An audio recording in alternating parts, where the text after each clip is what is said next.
adalah sosok terkuat di tempat ini, Ruth. Karena ada aja sekelebatan bayangan hitam gede lah. Ini terlalu kuat, tapi lumayan lah. Bisa jadi memang ada sosok lain. Aku masih dengar suara juga dari sebelah belakang, Ruth. Karena bisikan dia, si pelaku ini menyiapkan senjata dan langsung mendatangi korban yang saat itu dalam keadaan mabuk. Di mana tepatnya, Ruth? Kejadiannya sekitar sini. Area sini ya? Betul, area Dan- sini. Kenapa, Ruth? Kenapa, Ruth? Ini dia nih benar-benar apa ya, kurang ajar. Dia terus kayak mengajak saya berkelahi. Itu siapa? Anak kecil itu.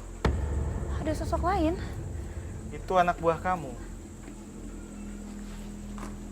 Di sana ada anak kecil. Dia anak kecil itu matanya itu nyala kayak kucing. Dia tingginya segini. Dia pakai baju, bajunya itu kayak hitam keabu-abuan. Dia juga pakai celana pendek hitam keabu-abuan. Anak kecil ini dari tatapannya tatapan jahat. Seakan mengundang sosok astral lain, Rudy merasakan kehadiran sosok astral yang berhubungan dengan sosok hitam pekat. Ada niatan buruk dari mereka gitu loh, Ruth. Mereka ini memang niatnya buruk.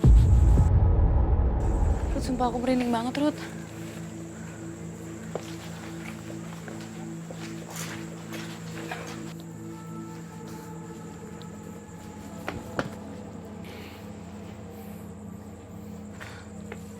Kenapa, Ruth? Boleh digambarkan saat ini sosoknya sedang apa, Ruth? Kamu pernah dengar nggak tentang setan tek-tek? Apa itu setan tek-tek, Ruth? Nah, ini nih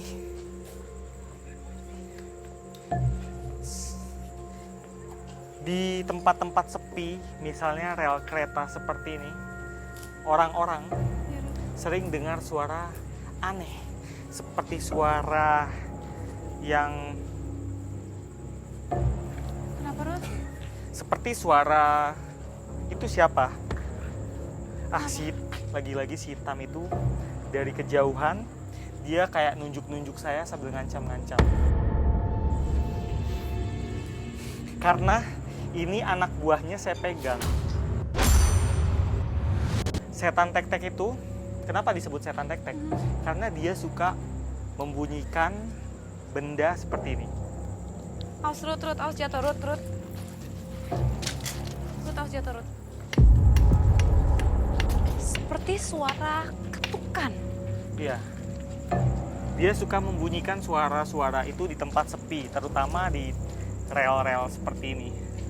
Dan orang-orang nggak ngelihat wujud apapun di tempat suara itu. Makanya akhirnya dia dijulukin setan tek-tek. Hanya berupa bunyi ketukan saja. Betul. Oke, tapi kenapa sosok ini menimbulkan bunyi-bunyi? Apa ingin berusaha menarik perhatian atau itu adalah bentuk cara mengusir manusia yang ada di tempat itu? Ya, dia ini memang memperdaya manusia, mempermainkan manusia, mengusil, membuat usil, seperti itu. Dan itu belum seberapa. Kenapa? Belum Ada yang lebih parah lagi. apa itu? Dia nggak cuma sekedar bikin bunyi-bunyian ini. Mainkan? Kadang, kalau ada manusia yang sendirian jalan di rel,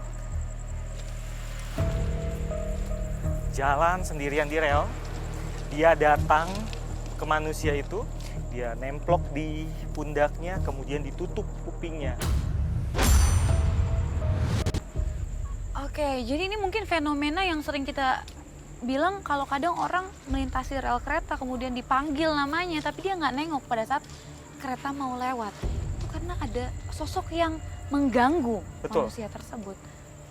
Ada juga memang faktor-faktor lain, tapi salah satunya adalah memang makhluk ini yang suka membuat manusia jadi celaka. Ditutup telinga orang itu. Jadi orang itu berjalan, dia nggak sadar sama sekali ada suara kereta di belakangnya. Dan kamu bisa terbak apa yang terjadi. Kecelakaan. Tak dapat dipungkiri fenomena kecelakaan di perlintasan kereta memang kerap terjadi di berbagai stasiun.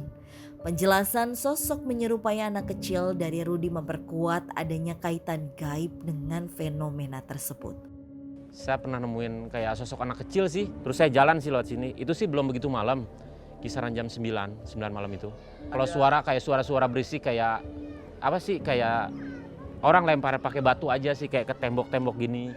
Rudy pun mencoba menguak tragedi lain yang sekiranya pernah ada di tempat ini. Saya mau tanya, ada tragedi apa lagi di sini?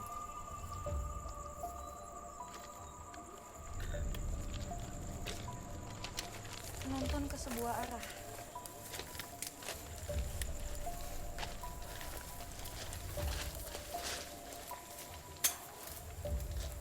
Sini? Pohon. Kenapa dia bawa Rud! Rudy! Seketika Rudy mengalami gangguan dari sosok astral yang mencoba menunjukkan sesuatu. Oh, Hati-hati. dia lari ke sana. Gangguan kembali Rudy dapatkan saat mencoba menguak tragedi lain yang pernah terjadi di area ini. Setelah bergegas menuju terowongan, Rudy seolah merasakan sesuatu di area ini. Tadi dia di sini, Tas.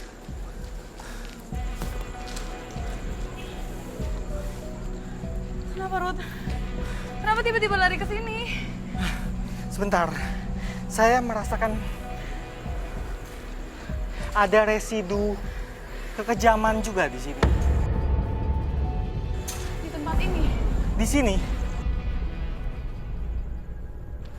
Ya, di sini, Tas.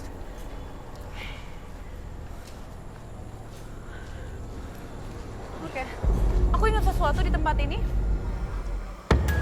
Rud? Nah, ini dia si bocilnya. Apa? Kenapa, Rud? Oh. Jadi katanya si hitam besar tadi itu dia suka menjilati tubuh. Dia selalu bikin orang-orang itu cekcok. Kalau ada kesempatan orang-orang itu dihasut sama dia untuk menumpahkan darah. Kemudian darah yang berceceran itu yang dia hisap. Dan kata si bocah tadi, di sini tuh pernah ada seonggok tubuh Oke, sebentar. yang dijilat-jilatin. Tadi waktu sore aku ke tempat ini, iya aku yakin banget. Kayaknya tempat ini deh, Rud. Sore. Kita mungkin boleh mendekat ke sini. Tadi dijelaskan bahwa tepatnya di tahun 2012 itu ditemukan seorang mayat laki-laki dengan posisi kaki di sebelah sini dan kepalanya di sebelah sana. Aku pikir dia kayak, maaf ya, mencoba untuk bunuh diri lompat dari atas. Tapi ternyata enggak katanya. Cuman aku nggak tahu nih apa motifnya atau ada sosoknya mungkin di sekitar sini, Rod. Di sini? Di sini?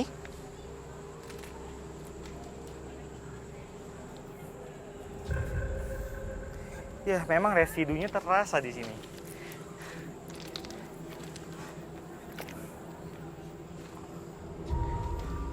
Si bocah itu bilang, itu sebenarnya dia meninggal karena dibunuh. Dan pembunuhannya bukan di sini. Lantas, apakah sosok yang memberikan gangguan memiliki keterikatan dengan tragedi yang coba